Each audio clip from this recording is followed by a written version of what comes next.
Example 2. Find value of x if determinant contains element x negative 1, 2, 2x 1, negative 3, 3, negative 4, 5 equal to negative 10. तर इथे आपल्याला determinant दिलेला आहे, त्याच्यामध्ये 9 एलिमेंट्स आहेत आणि इथे x आणि 2x आहे. तर ह्या डिटर्मिनंटवरून ह्या डिटर्मिनंटची व्हॅल्यू दिलेली आहे ती आहे निगेटिव्ह 10.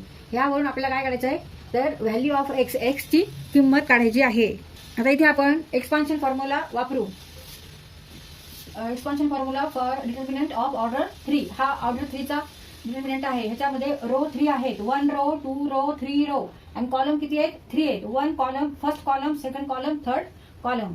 तर हा डिटर्मिनंट ऑर्डर 3 चा आहे. तिथे आपल्याला एक्सपान्शन फॉर्म्युला वापरायचा आहे. x इंटू इथे क्रॉस मल्टिप्लिकेशन घ्यायचं आहे आणि त्यांच्यामध्ये सबट्रॅक्शन घ्यायचं. हा छोटा डिटर्मिनंट आता घ्यायचा आहे. 1 into 5 means 5 minus negative 4 into negative 3 means positive 12. 4 into 3, 12. And negative becomes positive. Multiplication of two negative number equal to positive number. दोन ऋण संख्यांचा गुणाकार हा धन संख्या येतो. मग 4 गुणिले 3 12 आणि ऋण ऋण धन 12. नंतर आता आपल्याला कशाने मल्टिप्लाय करायचंय, 1 नी मल्टिप्लाय करायचंय. कशाला, तर 2x निगेटिव्ह 3 आणि 3 आणि 5 हे आपल्याला आता नंबर्स घ्यायचे, हे एलिमेंट्स घ्यायचे. ह्या कॉलम मध्ये नसलेले, ह्या रो मध्ये नसलेले एलिमेंट घ्यायचे. मग आता इथे हा एलिमेंट तयार झालाय 2x इंटू 5.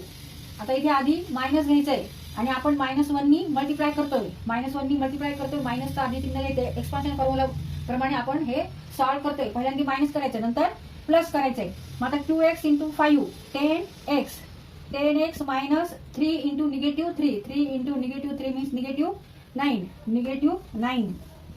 आता इथे मायनस घेतला, आता प्लस आता 2 नी मल्टिप्लाय करायचंय. कोणत्या डिटर्मिनंटला, तर ह्या डिटर्मिनंटला जो ह्या रो मध्ये एलिमेंट नाहीये, कॉलम मध्ये एलिमेंट नाही, तर रिमेनिंग एलिमेंट इथे हा जो डिटर्मिनंट तयार होतो त्याला 2 नी मल्टिप्लाय करायचंय. मग 2x इंटू 4 इंटू निगेटिव्ह 8. मग negative 8x minus 3 into 1 3 equal to value of this determinant is negative 10. आता हे आपल्याला इक्वेशन मिळाले, हे सॉल्व्ह करू आपण. Now 5 minus 12 negative 7 or minus 7. But x into minus 7. Here negative become positive. Now solve this bracket. 10x negative positive 9 plus 2 8x negative 8x minus 3 equal to minus 10. X into negative 7 means 7x plus 10x plus 9 negative positive become negative. 2 into 8 16x. Now 2 into 3 and here positive negative 2 into 3 6 equal to negative 10. आता इथे कोणत्या टर्म्सची addition subtraction होतं ते बघायचं. आता इथे variable x आहे, इथे पण व्हेरिएबल x आहे, इथे पण व्हेरिएबल x आहे. इथे आपण ह्या 3 टर्म्स घेऊन सॉल्व्ह करू शकतो. Negative 7x plus 10x means 3x minus 16x means minus 13x minus 13x. Now 9 and minus 6 means plus 3. Now take this to LHS side, become here positive 10 equal to 0. 13x negative 13x plus 13 equal to 0. Therefore 13x equal to 13. Therefore x equal to 13 divided by 13 means 1.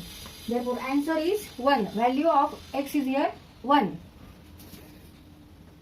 Answer is 1. X equal to 1. तर इथे आपण ही term इकडे आणली नाही तरी चालेल. त्याऐवजी आपण 3 ह्या इकडे नेऊ, म्हणजे negative 10 and here negative become plus 3 become negative 3. Negative 13x equal to negative 13. Therefore 13x equal to 13 and x equal to 13 upon 13 means 1. 13 भागिले 13 इक्वल बरोबर आहे 1.